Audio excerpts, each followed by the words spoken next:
എന്നിട്ട് എന്നാ സംഭവിച്ചെന്ന് പറ. എന്നിട്ടാ അവൻ വന്നിരിക്കുന്നു, പെണ്ണും ചോദിച്ചിട്ടുണ്ട്. നാണമില്ലാതെ എന്റെ മോളെ പെണ്ണ് ചോദിച്ചു വന്നാടാ. നിനക്ക് എന്താണ് യോഗ്യത ഇവിടെ വന്ന് പെണ്ണ് ചോദിക്കാൻ? കണക്കല്ലേ തൂക്കം കണക്കല്ലേ ഇത്?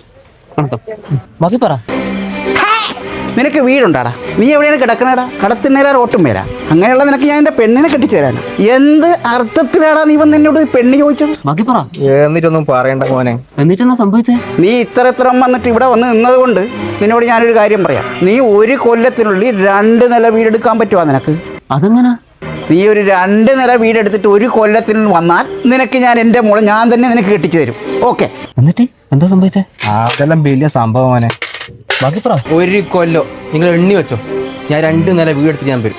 പിന്നെ നീ ഞൊട്ടു. ഓ ഹേ, നിന്റെ അച്ഛനെ കൊണ്ട് നടന്നാടാ 1 നില വീടെടുക്കാൻ? പിന്നെല്ലേ നിന്നെ കൊണ്ട്. കൂടാ